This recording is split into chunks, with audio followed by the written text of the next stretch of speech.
bahagia oleh firman Tuhan adalah setiap kita yang mau mendengarkan firman Tuhan dan melakukan firman Tuhan itu dalam kehidupan kita hari lepas hari. Ya, jemaat Tuhan, saya memilih tema untuk kita renungkan dalam firman Tuhan pada hari ini, yaitu Tuhan ada di dalam kehidupan kita. Itu temanya, Tuhan ada di dalam kehidupan kita. Ya Bapak Ibu Saudara yang dikasihi oleh Tuhan Yesus, kita bersyukur bahwa kita boleh dikatakan anak-anak Tuhan karena kita yang telah percaya menerima Yesus Kristus sebagai Tuhan dan Juru Selamat dalam hati kita, dalam hidup kita. Itulah yang membuat kita secara otomatis menjadi anak-anak Tuhan, menjadi ahli waris kerajaan Tuhan. Dan tidak sampai di situ saja, Tuhan hadir, Tuhan ada, Tuhan menyertai kehidupan anak-anaknya. Oleh sebab itu, saya ingin menguatkan kita semua yang hadir dalam ibadah ini, supaya kita sadar dan menyadari bahwa Tuhan ada di dalam kehidupan kita. Amin. Tuhan ada dalam kehidupan kita. Dan tidak sampai di situ saja. Nasihat Rasul Paulus kepada jemaat di Roma pada masa itu, bahwa Tuhan memberikan rohnya yang kudus, yang bernama Roh Kudus, untuk menolong kita. Dan Dia adalah roh kebenaran, Dia adalah roh penghibur. Dialah yang diberikan untuk kehidupan kita anak-anak Tuhan. Walaupun kita sekarang tidak bersama-sama dengan Tuhan Yesus secara fisik, karena Tuhan Yesus sekarang ada di surga dan kita ada di bumi, tetapi Dia tidak meninggalkan kita sebagai anak yatim piatu. Oleh karena itulah Dia berikan Roh Kudus untuk menguatkan kita, menyertai kita 24 jam setiap hari. Bapak Ibu Saudara, ini juga yang terus untuk kita pahami, yang terus untuk kita perlu ketahui, bahwa Tuhan menyatakan penyertaannya dalam kehidupan kita setiap hari, 24 jam setiap hari, dengan kehadiran Roh Kudus yang Tuhan hadirkan dalam kehidupan kita pribadi pas pribadi. Apa peran Roh Kudus dalam kehidupan kita? Ini yang saya mau ajak kita pahami bersama-sama dalam ayat 26, bahwa Roh Kudus membantu kita dalam kelemahan kita. Ya Bapak Ibu Saudara, kita secara manusiawi, kita pasti pernah lemah. Apalagi ketika masalah terjadi dalam kita, atau sakit penyakit terjadi atas kehidupan tubuh jasmani kita. Ketika ada persoalan masalah dalam rumah tangga kita, ketika ada masalah dalam pekerjaan kita, pasti disitulah kita mengalami kelemahan secara tubuh atau jasmani. Tetapi bersyukurlah Tuhan, Tuhan menjamin, memberikan jaminan bahwa ada Roh Kudus yang siap membantu kita dalam kelemahan kita dalam ayat 26a tadi. Dan tidak sampai di situ saja, Roh Kudus menolong kita untuk berdoa kepada Tuhan dengan keluhan-keluhan yang tidak terucapkan. Bapak Ibu Saudara, terkadang kalau kita berdoa secara pribadi, secara sadar, mungkin ada doa-doa kita yang terlewatkan, yang lupa mungkin kita ucapkan. Tetapi syukurlah Tuhan, Roh Kudus tahu lebih dalam apa yang menjadi pengharapan kita kepada Tuhan. Oleh sebab itulah dikatakan firman Tuhan tadi, bahwa Roh Kudus berdoa untuk kita kepada Allah dengan keluhan-keluhan yang tidak terucapkan. Roh Kudus melengkapi kita Bapak Ibu untuk menyampaikan permohonan doa kita kepada Tuhan. Puji Tuhan. Dan Allah menyelidiki hati nurani kita. Tidak ada yang tersembunyi dari hidup kita di hadapan Allah Bapak Ibu. Tuhan tahu terlebih dalam apa yang terjadi dalam kehidupan kita, apa persoalan yang terjadi dalam hidup kita, apa yang menjadi pergumulan hidup kita, apa yang menjadi pengharapan kita kepada Tuhan. Tuhan tahu semuanya Bapak Ibu Saudara. Inilah dahsyatnya Tuhan kita. Oleh karena Dia Tuhan yang tidak akan pernah meninggalkan kita sedetik pun, dan Dia adalah Tuhan yang selalu ada dalam kehidupan kita dengan bukti kehadiran Roh Kudus yang Dia berikan dalam hidup kita. Ayat 28 kita sama-sama simak bahwa Allah turut bekerja dalam segala sesuatu untuk mendatangkan kebaikan bagi mereka yang mengasihi Dia. Ya Bapak Ibu Saudara, kita juga perlu memahami bahwa ketika kita mau dengan komitmen yang teguh, dengan konsisten untuk tetap setia mengasihi Tuhan, maka itu tidak akan pernah sia-sia. Karena apa? Karena Tuhan selalu bekerja dalam kehidupan orang-orang yang mengasihi Dia. Dia turut bekerja, Allah turut bekerja dalam kehidupan orang-orang yang mengasihi kita, orang-orang yang mengasihi Dia untuk mendatangkan kebaikan. Puji Tuhan. Tuhan tidak pernah merancangkan kecelakaan dalam hidup kita. Tetapi kita perlu ketahui bersama-sama Bapak Ibu, kalau Tuhan izinkan badai menimpa hidup kita, kalau Tuhan izinkan sakit penyakit menimpa hidup kita, kalau Tuhan izinkan musibah terjadi dalam hidup kita, jangan pernah kita menganggap Tuhan tidak ada dalam hidup kita. Mengapa Bapak Ibu Saudara? Karena Tuhan turut bekerja dalam segala sesuatu. Karena segala sesuatu ini adalah segala hal apapun yang terjadi dalam hidup kita. Apapun yang terjadi dalam hidup kita, itu semua terjadi atas seizin Tuhan. Jadi kalau musibah terjadi dalam hidup kita, kalau ada persoalan berat terjadi dalam hidup kita, mari kita berpikir positif Bapak Ibu. Berpikirlah positif. Karena apapun yang terjadi dalam hidup kita, seberat apapun masalah terjadi dalam hidup kita, bahkan sakit penyakit atau musibah apapun terjadi dalam hidup kita, tidak akan pernah melampaui kekuatan kita. Tidak akan pernah. Tuhan tahu sampai di mana, sampai sejauh mana kekuatan kita, kemampuan kita. Tidak akan pernah masalah pencobaan terjadi dalam hidup kita melampaui kekuatan kita. Tidak akan pernah.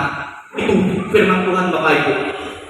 Ketahuilah bahwa Dia turut bekerja dalam segala hal apapun yang terjadi dalam hidup kita. Tetapi semuanya itu terjadi atas izin Tuhan dan ada tujuan Tuhan yang terkadang sulit untuk kita pahami, sulit untuk kita mengerti, tetapi tujuannya pasti mendatangkan kebaikan. Ini yang kita perlu pahami. Semua apapun yang terjadi dalam hidup kita mendatangkan kebaikan bagi kita. Mungkin kita belum mengerti sekarang, tapi nanti kemudian hari Tuhan akan beritahu apa arti, apa tujuan Tuhan izinkan setiap hal, segala sesuatu terjadi dalam hidup. Tetapi kita juga perlu pahami ya Bapak Ibu, bahwa setiap masalah terjadi dalam hidup kita itu bisa dipakai Tuhan untuk menguji kita. Sampai sejauh manakah kita bergantung kepada Tuhan, sampai sejauh manakah kita mengandalkan Tuhan, sampai sejauh manakah kita percaya kepada Tuhan. Apakah kalau masalah terjadi dalam hidup kita tawar hati atau kita meninggalkan Tuhan? Kalau masalah beban hidup, badai pencobaan berat terjadi dalam hidup kita, apakah kita meninggalkan Tuhan? Apakah kita menyalahkan Tuhan dan menganggap Tuhan itu jahat? Bapak Ibu Saudara, ketahuilah dalam musim apapun terjadi di kehidupan kita, Tuhan tidak akan pernah meninggalkan kita. Itu yang harus kita ingat. Tuhan tidak akan pernah meninggalkan kita. Masalah terjadi dalam hidup kita, pasti ada solusi yang Tuhan sediakan. Itu yang perlu kita ingat dan itu yang perlu kita ketahui. Pasti ada solusinya, pasti ada jalan keluarnya. Karena Dia Tuhan menyediakan kebaikan, Tuhan menyediakan segala hal yang terbaik dalam hidup kita dan juga solusi atas persoalan hidup kita.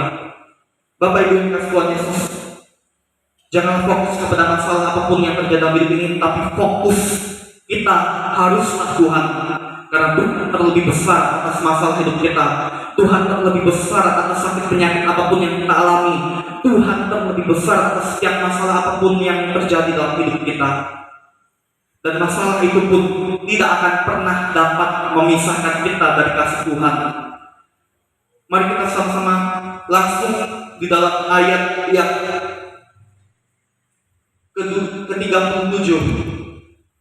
Tetapi dalam semuanya itu, kita lebih daripada orang-orang yang menang oleh Dia yang telah mengasihi kita. Bersyukur pada Tuhan, kita dikatakan lebih dari pemenang, lebih daripada orang-orang yang menang. Menang atas apa, Bapak Ibu? Kalau ada Tuhan dalam hidup kita, percayalah Bapak Ibu, kita pasti menang atas setiap persoalan hidup kita. Kita pasti menang, Bapak Ibu, kalau ada Tuhan dalam hidup kita. Ini catatan yang memberikan. Tuhan katakan kita lebih daripada orang yang menang. Oleh karena ada Tuhan yang tidak akan pernah meninggalkan kita. Dalam ayat 38, sebab aku yakin, kata Paulus, bahwa baik kematian, hidup, malaikat-malaikat, pemerintah-pemerintah yang ada sekarang ini dan yang akan datang, atau kuasa-kuasa apapun, baik yang di atas maupun yang di bawah, ataupun sesuatu makhluk lain, tidak akan dapat memisahkan kita dari kasih Tuhan. Ya, ini dia kabar baiknya. Tidak akan dapat memisahkan kita dari kasih Tuhan. Oleh karena ada Tuhan dalam kehidupan kita, maka apapun yang terjadi dalam kehidupan ini, walaupun ada orang-orang yang ingin berbuat jahat kepada kita, ingin menghancurkan hidup kita, atau ingin membinasakan kita, orang-orang demikian tidak akan dapat, tidak akan bisa memisahkan kita dari kasih Tuhan. Bahkan kematian sekalipun, kita tidak bisa menghindari yang namanya kematian. Kematian yang terjadi pada setiap manusia hanya membuat manusia kembali menjadi debu, karena dari situlah manusia diciptakan Tuhan. Tapi kematian tidak dapat, tidak bisa memisahkan manusia dari kasih Tuhan. Inilah kabar baik untuk kita, Bapak Ibu Saudara. Jadi jangan pernah kita menganggap Tuhan tidak ada dalam hidup kita. Jangan pernah menganggap bahwa setiap jam, setiap menit, setiap detik hidup kita Tuhan tidak ada. Jangan kita menganggap demikian. Jangan, Bapak Ibu. Tuhan selalu hadir dalam kehidupan orang-orang yang percaya kepada Dia, yang mengasihi Tuhan. Bahkan Tuhan turut bekerja dalam segala sesuatu dalam kehidupan orang-orang yang percaya kepada-Nya untuk mendatangkan kebaikan. Dan juga kita perlu pahami bahwa rancangan Tuhan yang Tuhan sudah tetapkan bagi hidup kita adalah rancangan damai sejahtera, bukanlah rancangan kecelakaan. Dan Dia